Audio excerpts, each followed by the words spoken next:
சிவன் காட்டிய உண்மை. மதுரையில் ஒரு நாள் மீனாட்சி அம்மன் சிவபெருமானை பார்த்து சிரித்தாள். என்ன சாமி, நீ கோயிலில் உட்கார்ந்து கொண்டு யாருக்கும் வேலை செய்யாமல் இருக்கிறாயே என்று கேலி செய்தாள். சிவபெருமான் சிரித்தார். அம்மா, இன்று நீ ஒரு நாளாவது என் வேலை செய்ய முயற்சி பண்ணு என்றார். அம்மன் உடனே சம்மதித்தாள். அப்படியென்றால் இன்று கோவில் பூஜை, நேரம் பார்த்தல், திக்கில் பாதுகாப்பு எல்லாவற்றையும் நான் பார்த்துக் கொள்கிறேன் என்று சொன்னாள். ஆனால் சில மணி நேரத்திலேயே மண்ணில் பசுக்கள் அடைக்கடித்து விட்டன. பூசாரி தவறாக வேலையை செய்தார். ஒருவன் சண்டையில் இறந்து விட்டான்.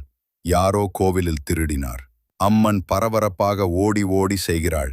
ஆனால் சமாளிக்க முடியவில்லை. அப்போது சிவபெருமான் அமைதியாக வந்தார்.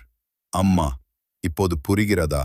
மண்ணில் ஒரு பொருள் எதுவும் நான் ஒத்திசைவாக வைத்திருக்க வேண்டியது இல்லையா என்றார். அம்மன் மண்ணில் விழுந்து, சாமி, உன் லீலை எனக்கு புரிகிறது என வணங்கி சிரித்தாள். பாடம்: பொதுவாக அமைதியாக இருக்கிறார் என்று நினைக்கும் சிவன் புவியில் ஒவ்வொரு நிகழ்வையும் சீராக வைத்து நடத்தும் சக்தி.